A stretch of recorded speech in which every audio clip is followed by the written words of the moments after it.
दोस्तों नमस्कार, मैं हूं केदारनाथ मिश्रा और आप देख रहे हैं एग्जाम कंकर्स चैनल। दोस्तों उम्मीद है आप लोग बहुत अच्छे होंगे। ठंडियों का समय है, ठंडी बहुत है तो थोड़ा सावधानी बरतिएगा।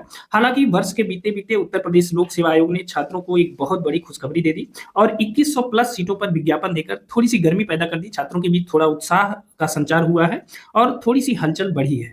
तो चलिए उत्तर प्रदेश लोक सेवा आयोग द्वारा 2100 प्लस सीटों का जो विज्ञापन आया है, उसके बारे में जो डिटेल विज्ञापन है वो उपलब्ध हो गया है और कल से ही आप लोग हैरान परेशान हैं कि स्वास्थ्य शिक्षा अधिकारी की वैकेंसी जो पिछले 20 वर्षों में अब आई है, 20 वर्षों के बाद आई है, उसकी योग्यता क्या है, उसका परीक्षा पैटर्न क्या है, कौन-कौन लोग एलिजिबल हैं और कितनी आयु की गणना की जा रही है, कितने वर्ष तक के लोग उसमें फॉर्म भर सकते हैं, कितनी फीस लगेगी, सारी चीज़ों की जानकारी देखिए। आप लोगों ने बहुत सारे लोगों ने हमें कमेंट किया है और हर व्यक्ति का कमेंट पढ़ना और उसको रिप्लाई देना इतना आसान नहीं है। इसलिए अभी हम पूरे विज्ञापन पे चर्चा करेंगे और ये जो पूरा विज्ञापन आया है, देखिए विज्ञापन संख्या है D6E1 2025 दिनांक 22/12/2025 को यह प्रकाशित हुआ है और इस विज्ञापन संख्या के माध्यम से उत्तर प्रदेश लोक सेवा आयोग ने कुल 2100 प्लस सीटों का विज्ञापन दिया है और इन 2100 प्लस सीटों में स्वास्थ्य शिक्षा अधिकारी की सीटें भी दर्ज हैं, निहित हैं और उसके संबंध में भी विस्तृत विज्ञापन में चर्चा की गई है। तो अभी हम लोग देखेंगे कि फॉर्म कैसे भरना है, फीस कितनी लगेगी, आयु कितनी होनी चाहिए फॉर्म भरने के लिए, कौन-कौन से सब्जेक्ट के लोग इसमें एलिजिबल हैं, उसकी भी चर्चा करेंगे और साथ ही परीक्षा का पैटर्न क्या होगा, कैसे सिलेक्शन होगा, इसकी भी चर्चा करेंगे। एक चीज़ ध्यान रखिएगा कि इस समय जो वैकेंसी है 10 तरह की वैकेंसी है, इसमें कुल 2100 सीटों के लिए है। तो जितने आप जिस सीट के लिए आप एलिजिबल होंगे, ध्यान से पूरी वीडियो देखिएगा। जिस पद के लिए आप एलिजिबल हैं, उस पद में आप फॉर्म भरिएगा और फॉर्म भरने के बाद आप तुरंत परीक्षा में लग जाइएगा। ठीक है? अभी हम आगे बताते हैं क्यों लगना है। अब चलिए सबसे पहले देख लेते हैं जो महत्वपूर्ण बिंदु है उनकी चर्चा कर लेते हैं।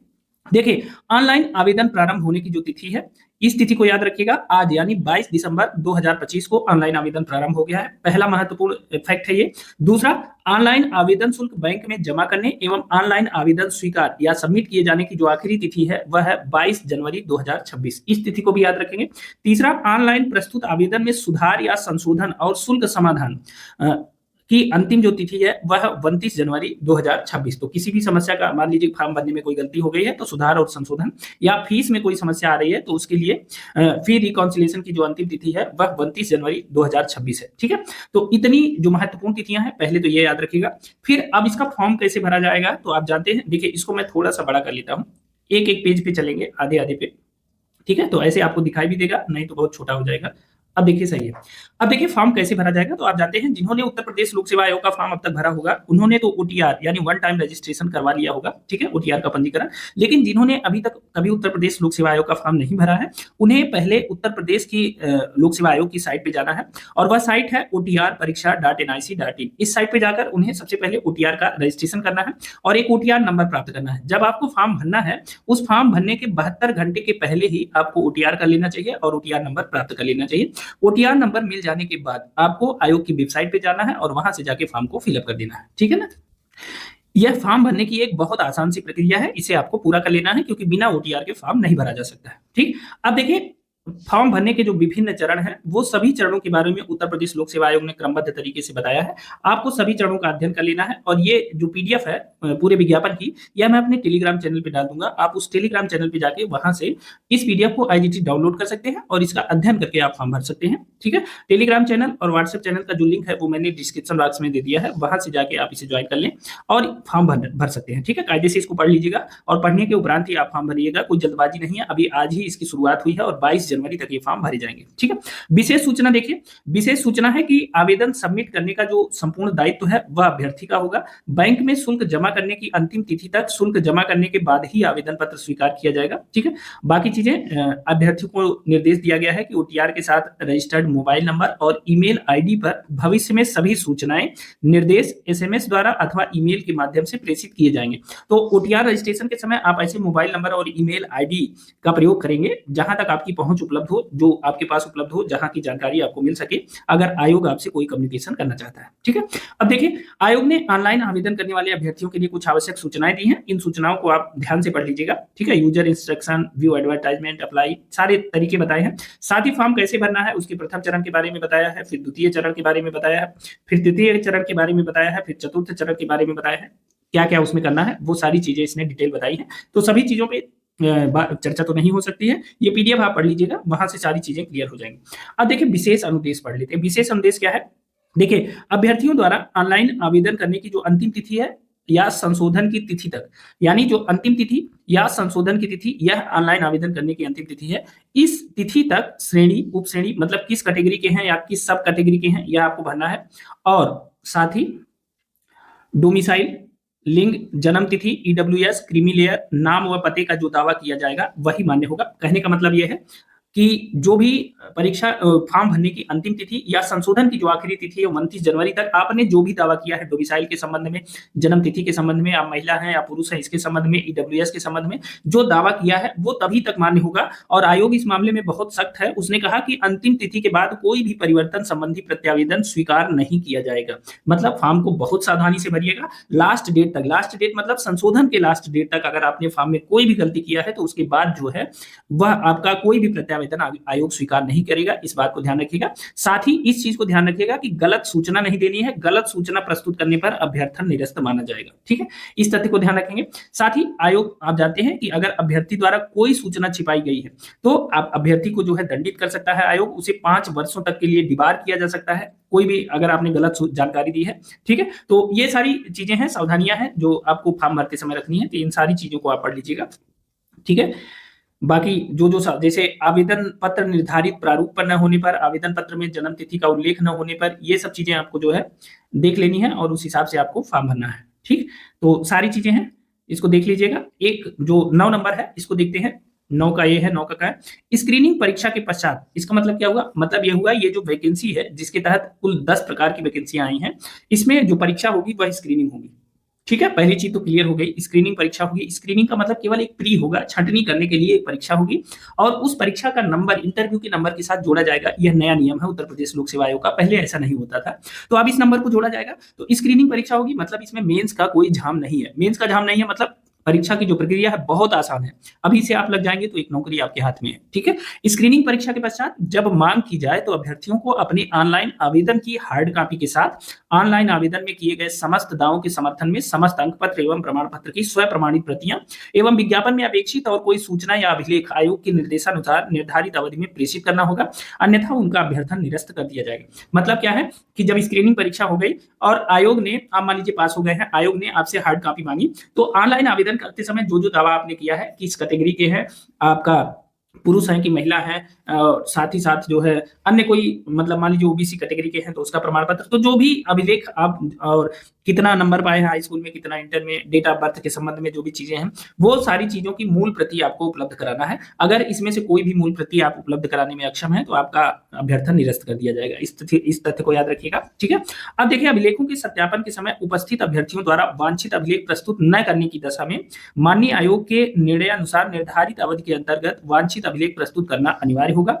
उक्त निर्धारित अवधि के अंतर्गत अभ्यर्थी द्वारा वांछित अभिलेख प्रस्तुत न करने की दशा में अभ्यर्थी का अभ्यर्थन निरस्त कर दिया जाएगा। मूल अभिलेखों के सत्यापन की निर्धारित तिथि को यदि अभिलेख सत्यापन हेतु कोई अभ्यर्थी उपस्थित नहीं होता तो यह मानते हुए कि वह प्रश्नगत पद हेतु इच्छुक नहीं है, उसका अभ्यर्थन निरस्त कर दिया जाएगा। कहने का मतलब क्या है, आयोग ने जब मान लीजिए कि अभिलेखों के सत्यापन के लिए, डॉक्यूमेंट के वेरिफिकेशन के लिए जब आपको बुलाया आयोग, आपको पहुंचना है, पहुंचे आप, जितनी चीजें की डिमांड की गई उतना आपको देना है। अगर उसमें से कोई चीज जो आपने दावा किया है, ठीक है, अगर उसमें से कोई चीज आप नहीं दे पाते हैं तो हो सकता है कि आयोग आपको थोड़ा सा समय दे दे। अगर उस समय पे भी आप अपने दावे पर खरे नहीं उतरते हैं तो आपका अभ्यर्थन निरस्त कर दिया जाएगा। एक खास बात यह है कि अगर आपको डॉक्यूमेंट वेरिफिकेशन के लिए कोई डेट दी गई है कि इस डेट पे आपको डॉक्यूमेंट वेरिफिकेशन के लिए आना है, उस तिथि को अगर आप नहीं आते हैं तभी आयोग यह मान लेगा कि इस नौकरी की कोई जरूरत आपको नहीं है, तो आपका अभ्यर्थन निरस्त कर देगा। ठीक है, तो इस तथ्य को ध्यान रखेंगे, ये सावधानी भी आप बरतेंगे। ठीक है, अब आते हैं अगले चरण पे, आवेदन शुल्क की बात करते हैं। तो इस परीक्षा में जो आवेदन शुल्क निर्धारित किया गया है वो अनारक्षित, ईडब्ल्यूएस और ओबीसी के लिए कुल 105 रुपए, जिसमें आवेदन शुल्क 80 रुपए है, ऑनलाइन प्रक्रिया शुल्क 25 रुपए है, टोटल 105 रुपए है। अनुसूचित जाति और अनुसूचित जनजाति के अभ्यर्थियों के लिए जो आवेदन शुल्क है वो 40 रुपए और ऑनलाइन प्रक्रिया शुल्क 25 रुपए, अगर टोटल की बात करेंगे तो 65 रुपए है। दिव्यांग श्रेणी के अभ्यर्थियों के लिए आवेदन शुल्क नहीं लगेगा, लेकिन ऑनलाइन प्रक्रिया शुल्क 25 रुपए निर्धारित किया गया है, इसे ध्यान रखेंगे। इसी तरह भूतपूर्व सैनिकों के लिए टोटल 65 रुपए का आवेदन शुल्क लगेगा और स्वतंत्रता सेनानी के आश्रित महिला और कुशल खिलाड़ियों के लिए उनकी अपनी श्रेणी के अनुसार जो है, जो जिस श्रेणी में आता है उसके अनुसार उसमें आवेदन शुल्क लिया जाएगा। ठीक है, अब आइए 10 तरह के पद हैं, हमने पहले आपसे चर्चा की थी। अब देखिए पहले विभाग की बात करते हैं। ठीक है। पशुधन विभाग का पद है, विभाग संख्या है सेवा 208, पद का नाम है पशु चिकित्सा अधिकारी। रिक्तियों की संख्या, कुल पद है 404, जिसमें जनरल है 243, अनुसूचित जाति 84, अनुसूचित जनजाति 37, अन्य पिछड़ा वर्ग का कोई पद नहीं है। ईडब्ल्यूएस के 40 पद हैं। स्वतंत्रता सेनानी के आश्रित है 8 और पीएच के हैं 16 पद, और भूतपूर्व सैनिकों के 20 पद और महिलाओं के 80 पद हैं। ठीक है। पशु चिकित्सा अधिकारी में देखिए पद के स्वरूप के बारे में भी दिया गया है। समूह है, श्रेणी का पद है, राजपत्रित है, गस्टिक पद है, वेतनमान लेवल है लेवल 10 है। ठीक है। ग्रेड पे इसका है 5400 से लेकर के 15,600, 5400 रुपए ग्रेड पे है, और 15,600 से लेकर 39,100 तक ये स्केल है। देखिए आयु सीमा सबसे इंपॉर्टेंट है। आयु सीमा, आयु सीमा न्यूनतम 21 वर्ष है और उच्चतम 40 वर्ष है। ठीक है। जो आरक्षित श्रेणी के अभ्यर्थी हैं उन्हें नियमानुसार छूट दिया गया है, जैसे एससी हैं, एसटी हैं और ओबीसी अभ्यर्थी हैं और कुशल खिलाड़ी हैं, स्वतंत्रता सेनानी हैं, तो उन्हें उनके हिसाब से आरक्षण दिया गया है। आगे उसकी चर्चा की गई है। ठीक है। अब देखिए इस पद के लिए जो अनिवार्य अर्हताएं हैं, अर्हताओं को देखते हैं। देखिए पहला है भारत में विधि द्वारा स्थापित किसी विश्वविद्यालय से पशु चिकित्सा विज्ञान और पशुधन में स्नातक, बीपीएससी एंड एएच की उपाधि या सरकार द्वारा उसके समकक्ष मान्यता प्राप्त कोई उपाधि, या समय समय पर यथा संशोधित भारतीय पशु चिकित्सा परिषद अधिनियम 1984, अधिनियम संख्या 52 सन 1984 की धारा 2 के खंड ग में ये सब दिया गया है।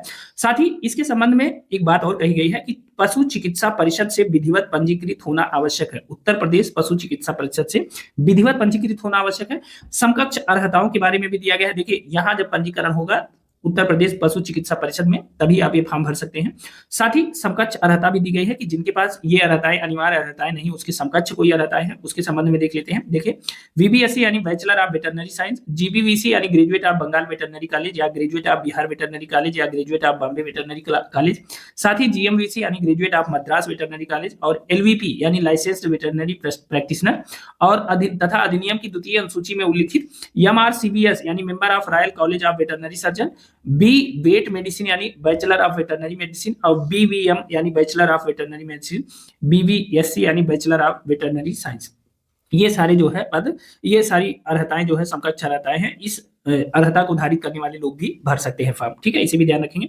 अधिमानी अर्हता, अधिमानी अर्हता का मतलब इनको थोड़ा सा वेटेज दिया जाता है। अगर दो लोगों का नंबर, मान लीजिए एक ने 99 नंबर पाया, दूसरे ने भी 99 नंबर पाया, तो उसमें से उसका सिलेक्शन किया जाएगा।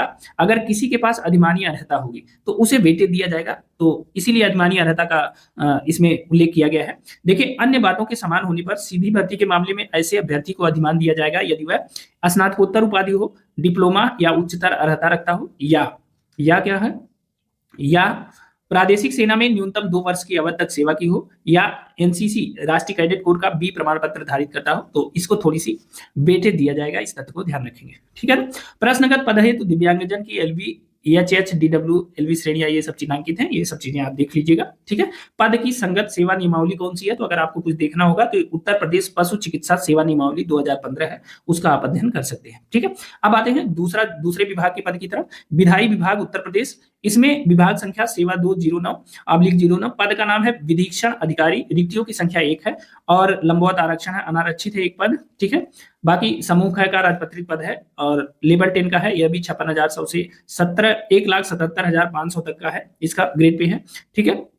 और आयु सीमा है न्यूनतम 21 वर्ष और उच्चतम 40 वर्ष। ध्यान रखिएगा उत्तर प्रदेश लोक सेवा आयोग की जो सभी भर्तियां हैं उनकी मैक्सिमम भर्तियों की जो आयु सीमा होती है वो न्यूनतम 21 वर्ष होती है और अधिकतम 40 वर्ष होती है। ठीक है। अब इसकी शैक्षिक अर्हताएं देख लेते हैं।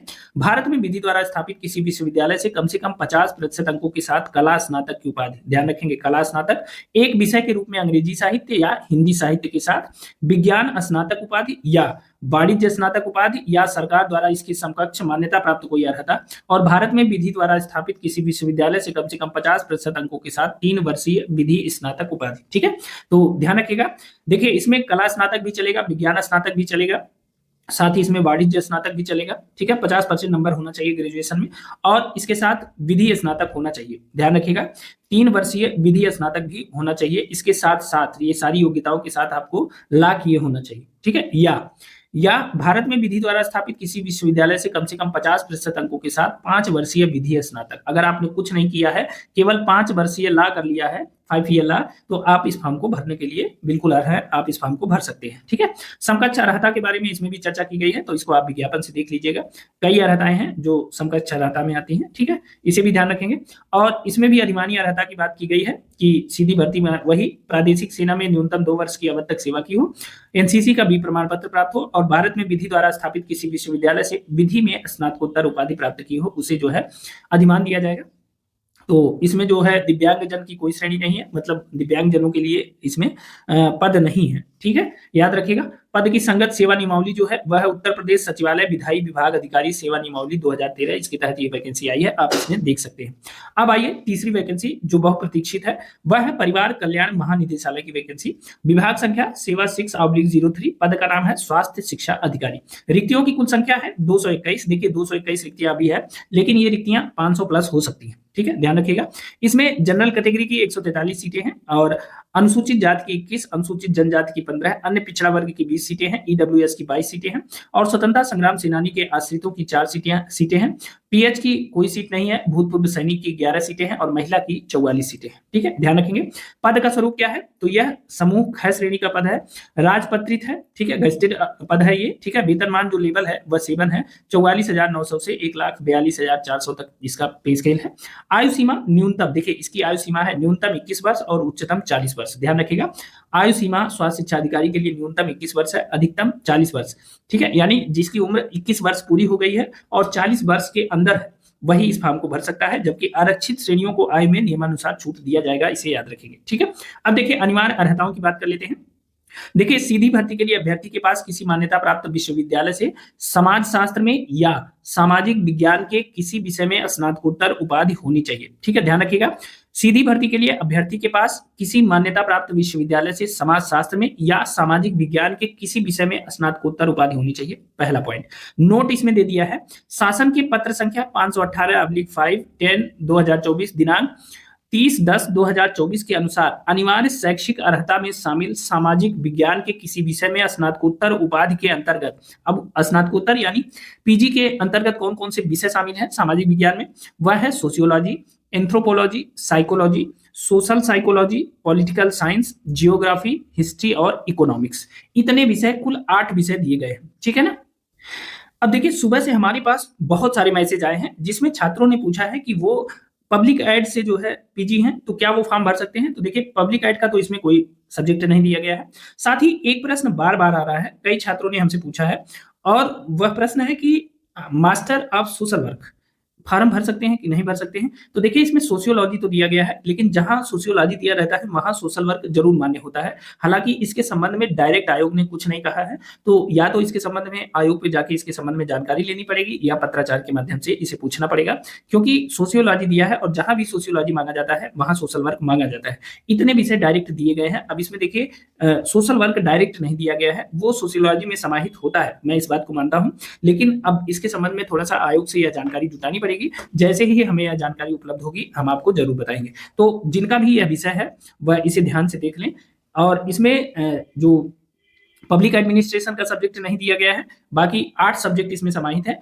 एक तो है समाजशास्त्र, सोशियोलॉजी, एंथ्रोपोलॉजी है, साइकोलॉजी है, सोशल साइकोलॉजी है, पॉलिटिकल साइंस है और जियोग्राफी है, हिस्ट्री है, इकोनॉमिक्स है। अगर आप इन विषयों से पीजी हैं तो आप इस फॉर्म को भरने के लिए बिल्कुल एलिजिबल हैं। 100% आप इस फॉर्म को भर सकते हैं। जहां तक सोशल वर्क का सवाल है तो उसके संबंध में थोड़ी सी जानकारी जुटानी पड़ेगी, थोड़ा धैर्य रखिएगा और उस संबंध में जैसे ही जानकारी मिलेगी हम आपको अपडेट करेंगे। और पब्लिक एडमिनिस्ट्रेशन के जो अभ्यर्थी हैं उन्हें हमें बताना है कि उनका सब्जेक्ट इसमें समाहित नहीं।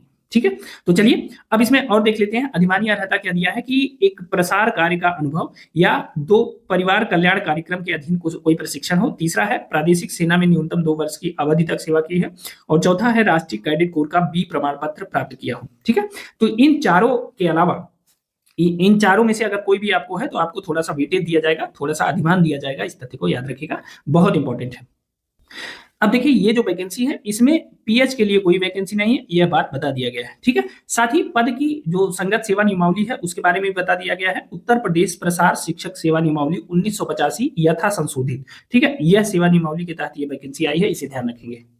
अब आइए चौथी वैकेंसी के बारे में देख लेते हैं। देखिए चौथी वैकेंसी है खाद्य सुरक्षा और औषधि प्रशासन उत्तर प्रदेश विभाग से। विभाग संख्या सेवा 6/04 है। पद का नाम है औषधि निरीक्षक।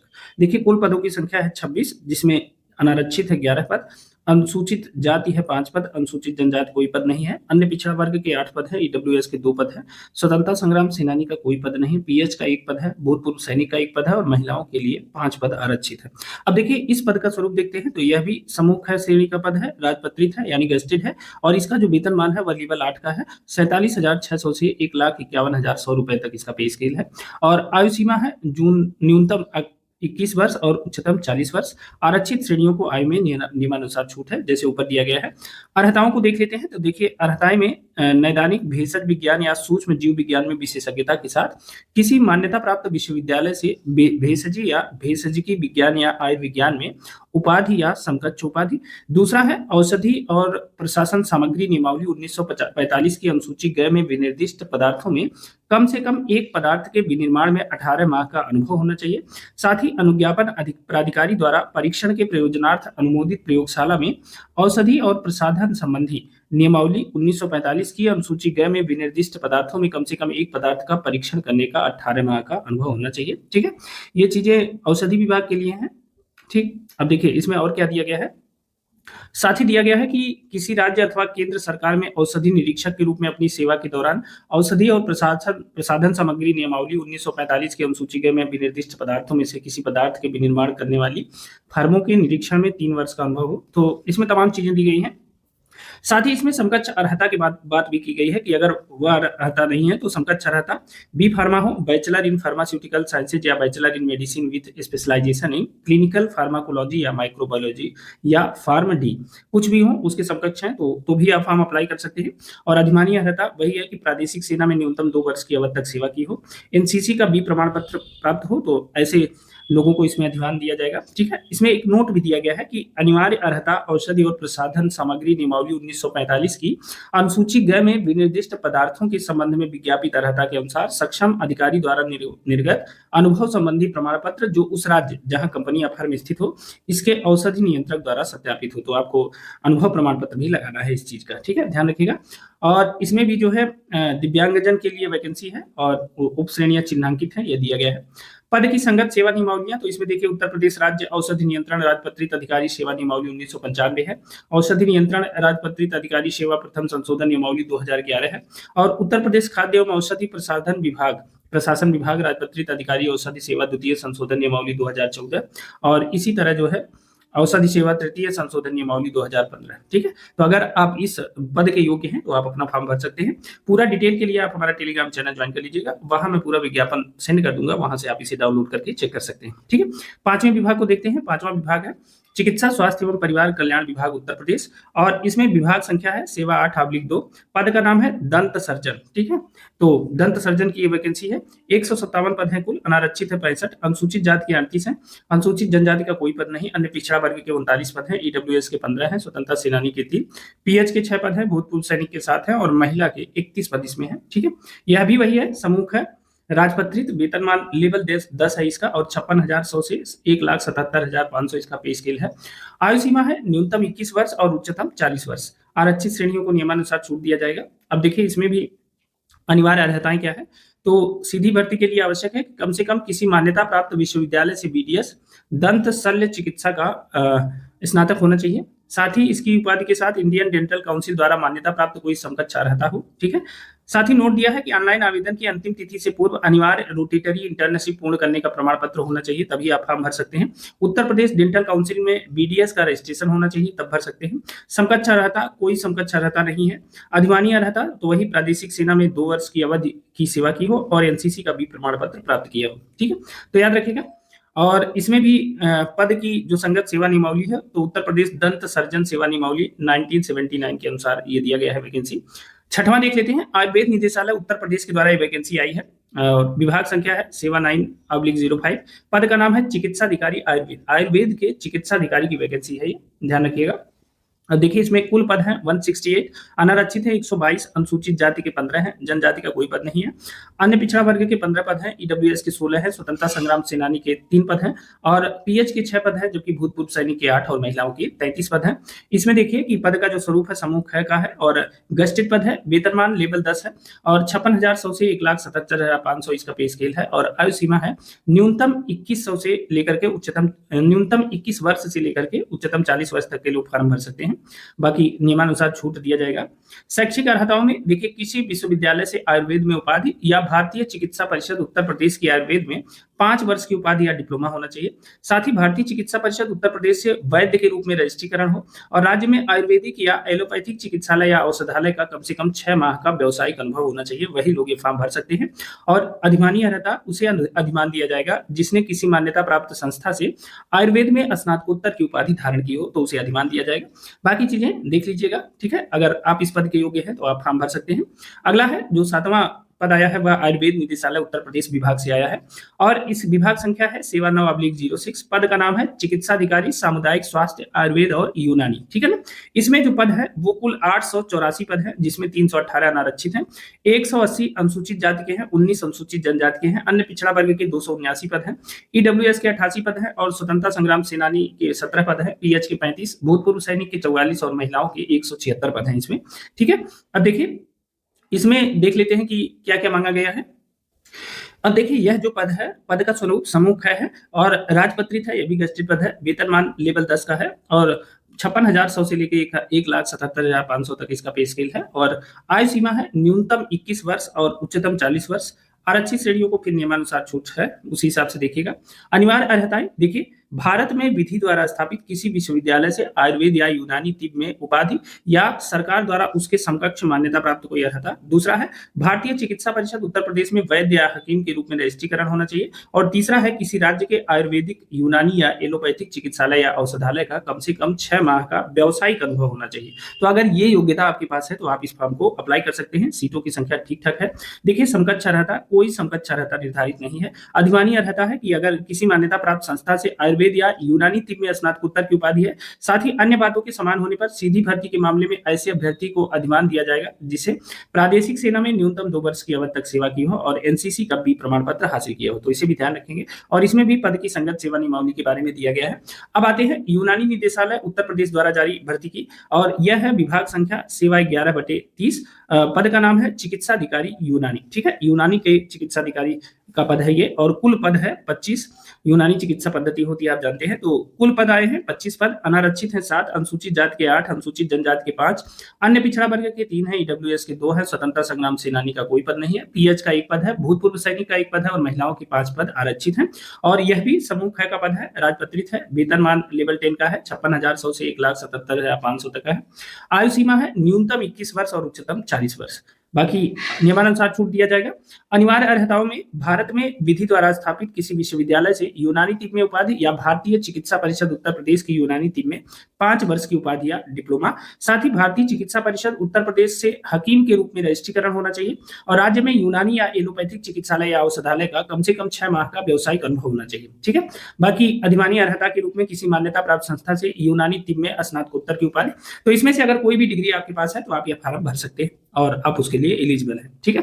अब आइए नवे विभाग की वैकेंसी देखते हैं। नवा विभाग है श्रम विभाग उत्तर प्रदेश के द्वारा यह पद आया है और इसकी सेवा है 11/31 और पद का नाम है चिकित्साधिकारी होम्योपैथी। कुल पद की संख्या है 7, अनारक्षित है 6, अनुसूचित जाति 1 और अन्य कोई पद नहीं है, महिलाओं का 1 पद है, ठीक है। पद का स्वरूप यह भी ग्रुप बी का है, राजपत्रित है, वेतनमान लेवल 10 का है, 56,100 से 1,77,500 और इसमें भी आयु सीमा वही है, न्यूनतम 21 वर्ष और उच्चतम 40 वर्ष। बाकी इसमें अनिवार्य अर्हता क्या है, तो होम्योपैथी में मान्यता प्राप्त कोई उपाधि हो जिसके पाठ्य विवरण या पाठ्यक्रम के अनुसार अध्ययन की अवधि 5 वर्ष से कम न हो। तो होम्योपैथी की कोई ऐसी डिग्री हो आपके पास, कोई ऐसी उपाधि हो जो कम से कम 5 वर्ष की अवधि में प्राप्त किया जा सके, ठीक है। उसके 5 साल में वह डिग्री मिलती हो आपको, तो वह होनी चाहिए। दूसरा, होम्योपैथी में मान्यता प्राप्त कोई डिप्लोमा जिसके पाठ्य विवरण या पाठ्यक्रम के अनुसार अध्ययन की अवधि 4 वर्ष से कम न हो। तो 5 वर्ष की डिग्री हो या 4 वर्ष की कोई डिग्री हो तो आप यह फॉर्म भर सकते हैं। और साथ ही आवेदक होम्योपैथिक चिकित्सा परिषद उत्तर प्रदेश से विधिवत रजिस्ट्रीकृत अवश्य हो, यह भी होना चाहिए। अधिमानी अर्हता सीधी भर्ती के मामले में ऐसे अभ्यर्थी को अधिमान दिया जाएगा जिसने प्रादेशिक सेना में न्यूनतम 2 वर्ष की अवधि तक सेवा की हो या एनसीसी का बी प्रमाण पत्र प्राप्त हो तो उसे अधिमान दिया जाएगा, ठीक है, वेटेज दिया जाएगा। चलिए अब अगला देखते हैं, 10वां पद है, ठीक है, होम्योपैथी निदेशालय उत्तर प्रदेश की तरफ से यह पद आया हुआ है और सेवा संख्या है 11/32 और होम्योपैथिक चिकित्सा अधिकारी का पद है ये, ठीक है।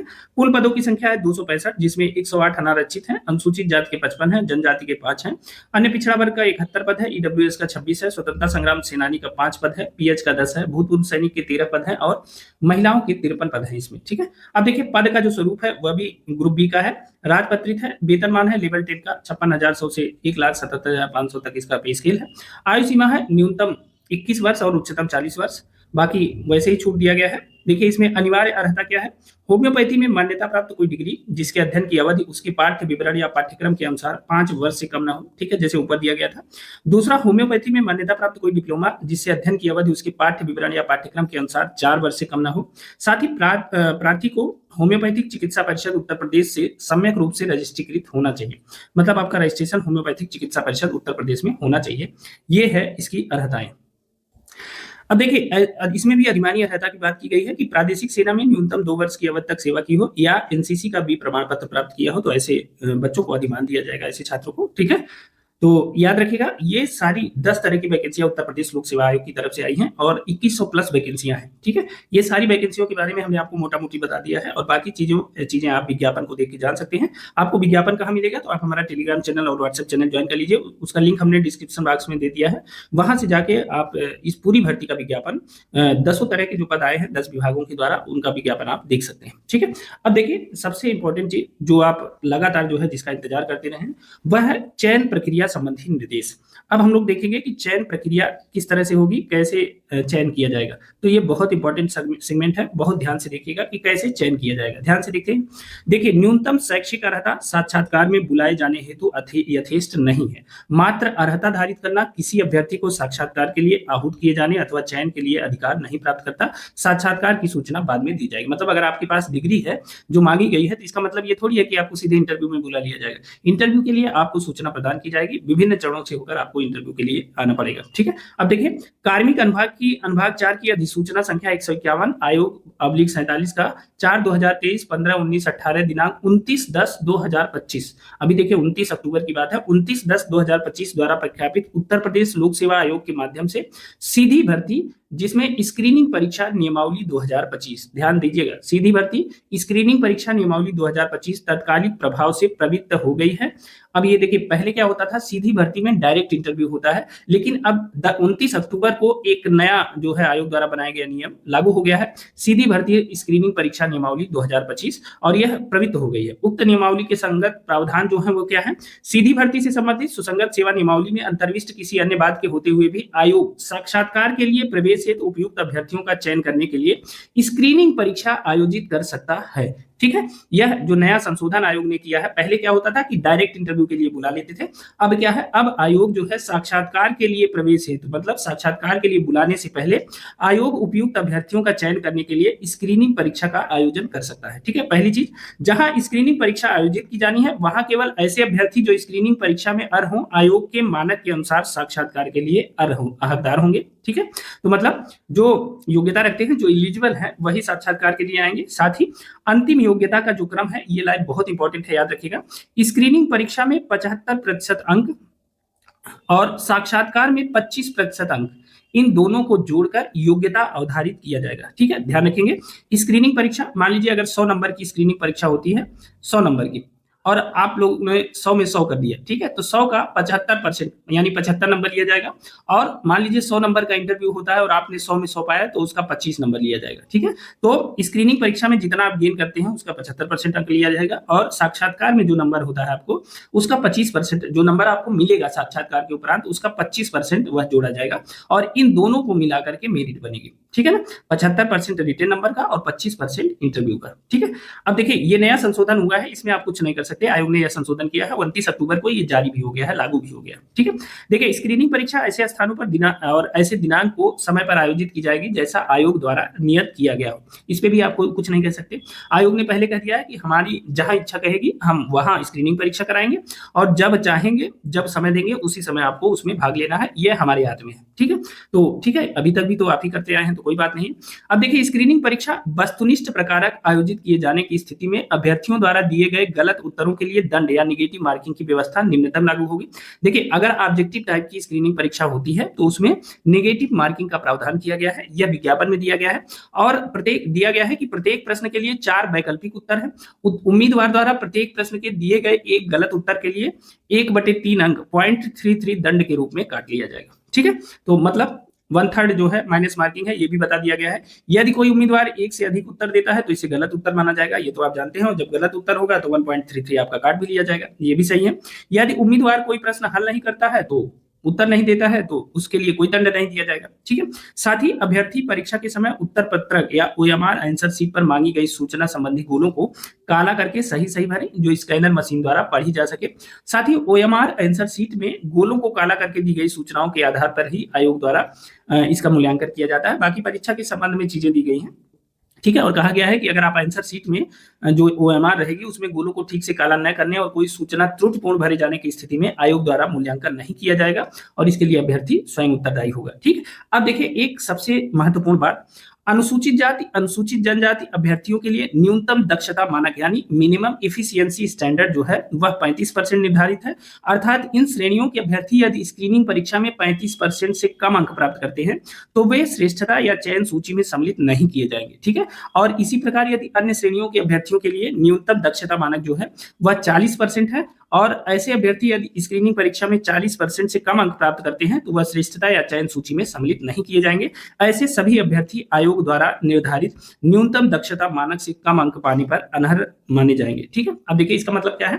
इसका मतलब अगर प्री परीक्षा होती है, स्क्रीनिंग परीक्षा होती है और उस स्क्रीनिंग परीक्षा में मान लीजिए अनुसूचित जाति और अनुसूचित जनजाति यानी SC ST के अभ्यर्थी अगर 35% से कम नंबर पाते हैं तो उनकी कॉपी नहीं चेक की जाएगी, वो फेल माने जाएंगे। ठीक है, 35% से कम, भले ही मेरिट कुछ भी जाए लेकिन अगर इससे कम नंबर आप पाते हैं तो आपको फेल कर दिया जाएगा। ठीक है, दूसरा SC और ST के अतिरिक्त कोई भी हो, ठीक है, जनरल है, OBC है, EWS है, सबको स्क्रीनिंग परीक्षा में न्यूनतम 40% नंबर लाने हैं। ठीक है, ये क्वालिफाइंग है और इसके बाद आपका रिजल्ट कंसीडर किया जाएगा। भले ही वह रिजल्ट 41% ही जाए लेकिन अगर आप 40% नहीं पाएंगे तो आप जो है इसमें नहीं जोड़े जाएंगे रिजल्ट में। अगर आप 39% नंबर पा गए तो आप परीक्षा से वैसे ही बाहर हो गए। ठीक है, तो न्यूनतम 40% लाना है और उसके बाद जो है उसके ऊपर चाहे जितना जो कट ऑफ जाएगी वो आयोग स्वतंत्र है। आप ये भी नहीं कह सकते कि आप 40% नंबर पा गए, क्वालिफाई कर गए तो आयोग को लेना मजबूरी है, ऐसा नहीं है।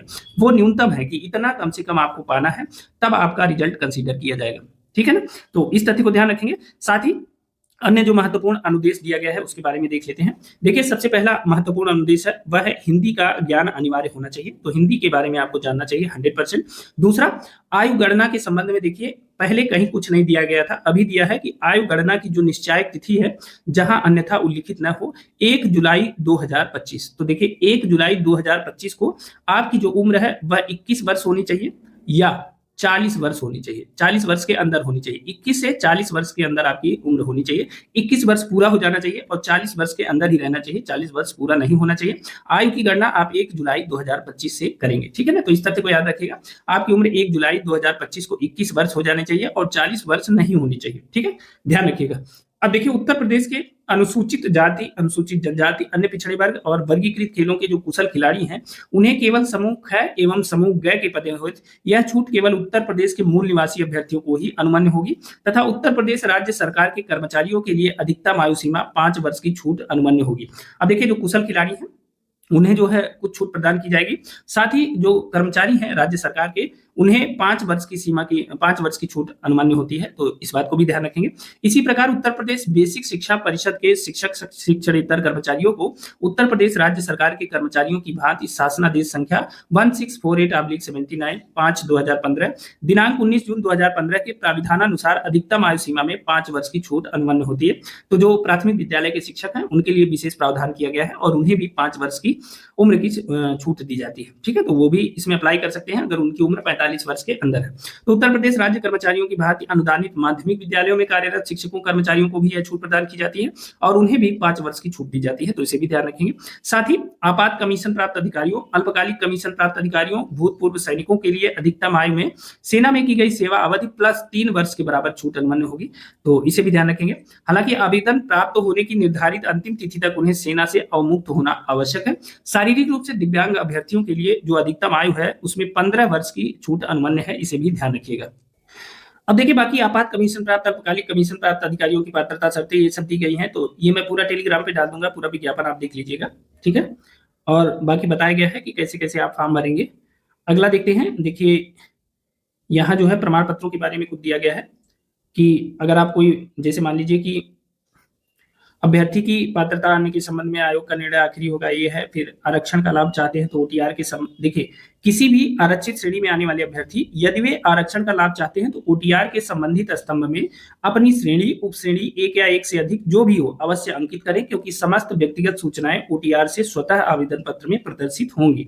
मतलब जब आप ओटीआर करवाइए, वन टाइम रजिस्ट्रेशन कराइए, तो उसमें अपनी सारी चीज लिख दीजिए, क्योंकि जब आप फॉर्म भरने जाएंगे तो वो चीजें अपने आप फॉर्म में आ जाती हैं, ठीक है। तो पहली चीज ये ध्यान रखिएगा, अभ्यर्थी द्वारा ऑनलाइन एप्लीकेशन में किए गए दावों या क्लेम्स के समर्थन में निम्नलिखित मूल प्रमाण पत्र निर्धारित प्रारूप पर प्रमाण पत्रों को आयोग द्वारा मांगे जाने पर प्रस्तुत करना होगा, और समय से प्रमाण पत्र नहीं प्रस्तुत करने पर अभ्यर्थन निरस्त किया जाएगा। आयु के प्रमाण पत्र के लिए हाई स्कूल परीक्षा का प्रमाण पत्र, निर्धारित अनिवार्य एवं वरीयान अर्हताओं के लिए पुष्टि हेतु डिग्री, डिप्लोमा और उसके समकक्ष अर्हताओं का प्रमाण पत्र जो भी आपने लगाया है। शारीरिक रूप से दिव्यांग अभ्यर्थियों के मामलों में शासन के कार्यालय ज्ञाप संख्या फला फला फला दिया है, और इसमें दिया है सक्षम प्राधिकारी द्वारा जारी प्रमाण पत्र, ठीक है। वर्गीकृत खेलों के कुशल खिलाड़ियों के मामले में शासनादेश संख्या दिया है और दिनांक 28 नवंबर 1985 के अनुसार सक्षम प्राधिकारी द्वारा जारी प्रमाण पत्र अपेक्षित होगा। बाकी अन्य चीजों के संबंध में दिया गया है जो भी है। ईडब्ल्यूएस कैटेगरी को मार्क किया गया है और इसमें कहा गया है कि अभ्यर्थियों द्वारा उनकी श्रेणी का प्रमाण पत्र कार्मिक अनुभाग के कार्यालय ज्ञाप संख्या 18/2/2019 के अनुरूप समस्त स्रोतों से प्राप्त आय आरक्षण हेतु आवेदन करने के वर्ष के पूर्व का ही मान्य होगा, ठीक है। ध्यान रखिएगा इसमें क्या लिखा है, ईडब्ल्यूएस को स्पष्ट किया इसने, और इसने कहा है कि देखिए यहाँ पे कंफ्यूजन बहुत होती है, आप यही स्पष्ट कर लीजिए। ईडब्ल्यूएस श्रेणी के अभ्यर्थियों द्वारा उनकी श्रेणी का प्रमाण पत्र कार्मिक अनुभाग के कार्यालय ज्ञाप संख्या 18/2/2019 के अनुरूप समस्त स्रोतों से प्राप्त आय आरक्षण हेतु आवेदन करने के वर्ष के पूर्व का मान्य होगा। याद रखिएगा, ठीक है ना, इसको मैं मार्क कर दे रहा हूँ। आवेदन करने का वर्ष क्या है, 2026 है, और आपका जो आय वो ईडब्ल्यूएस का प्रमाण पत्र लगेगा वो कब का लगेगा, 2025 का, ठीक है। आय तो 2025 की ही लगेगी। वो आवेदन करने का वर्ष देखिए 2025-26 है आवेदन करने का वर्ष, तो आपको जो है 2025 24-25 का लगाना है या 25 भी लगा सकते हैं, ठीक है। इसमें दिया है कि जो अंतिम तिथि है 26 है ना, तो आप 25 का लगा सकते हैं, कोई दिक्कत नहीं है। आवेदन करने का वर्ष 2026 है, आप 2025 का जो ईडब्ल्यूएस का प्रमाण पत्र होगा आपको वही लगाना है। अब इसके लिए कंफ्यूजन न करिएगा, ठीक है।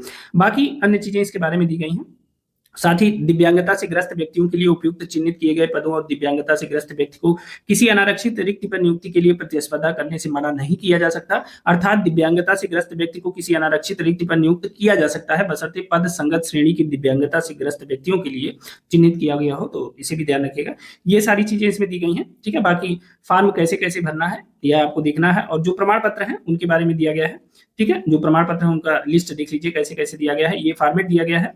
और इसमें देखिए अनुसूचित जात, अनुसूचित जनजाति के लिए जात प्रमाण पत्र का फॉर्मेट दिया गया है, अन्य पिछड़े वर्ग के लिए फॉर्मेट दिया गया है, साथ ही ईडब्ल्यूएस के लिए एक फॉर्मेट दिया गया है। आप इस फॉर्मेट पे अपना प्रमाण पत्र बनवाएंगे, ठीक है। और साथ ही जो है इसमें बताया गया है क्राइटेरिया ईडब्ल्यूएस की बताई गई है, क्या क्या होना चाहिए, पूरा डिटेल से बताया गया है, ठीक है। और बाकी दिव्यांगता प्रमाण पत्र के लिए सर्टिफिकेट ऑफ डिसेबिलिटी के संबंध में दिया गया है, ठीक है। तो ये सब चीजें दी गई हैं। सर्टिफिकेट ऑफ डिसेबिलिटी, ये मल्टीपल डिसेबिलिटी चीज के लिए भी यह दिया गया है। तो ये सारे प्रमाण पत्र हैं, आपको ये इसी फॉर्मेट पे अपने प्रमाण पत्र बनवाने हैं, अब जिसमें भी शामिल है। कुशल खिलाड़ियों के लिए यह प्रमाण पत्र है, ठीक है। इसी फॉर्मेट पे आपको बनवा के आयोग में देना है जब आयोग इसे प्रस्तुत करने को कहे, ठीक है। ये थी पूरी डिटेल। पूरे 10 विभागों से जो भर्तियां आई हैं वो सारी 10 विभागों की भर्तियों की हमने चर्चा की। वीडियो थोड़ी बड़ी हो गई है, लेकिन चूंकि 10 विभागों की भर्तियां हैं और 2100 प्लस पद है, तो इसे भी ध्यान रखेंगे। आयु सीमा की जो गणना है इसे याद रखिएगा, 1 जुलाई 2025 से आयु सीमा की गणना की गई है। तो इसके हिसाब से अगर आपकी उम्र 21 वर्ष हो रही है और अधिकतम उम्र 40 वर्ष से कम है तो आप फॉर्म अप्लाई कर सकते हैं 1 जुलाई 2025 की तिथि के अनुसार, ठीक है। तो ये है पूरा डिटेल। तो इसे देख लीजिएगा और इसकी पीडीएफ के लिए आप हमारा टेलीग्राम चैनल और व्हाट्सएप चैनल ज्वाइन कर लीजिए। उसका लिंक हमने डिस्क्रिप्शन बॉक्स में दे दिया है। वहां से जाके आप ये पूरा विज्ञापन है चीज आप डाउनलोड कर सकते हैं और अपने योग्यता के अनुसार जो आपकी एलिजिबिलिटी है जिस पद के लिए उसके अनुसार आप अपना फॉर्म अप्लाई कर सकते हैं। ठीक है, तो अभी के लिए इतना ही। बहुत जल्दी मिलते हैं स्वास्थ्य शिक्षा अधिकारी का जो सिलेबस है उसके साथ मिलते हैं। तब तक के लिए स्वस्थ रहें, मस्त रहें, अपना और अपनों का ख्याल रखें। अभी के लिए इतना ही। बहुत बहुत धन्यवाद।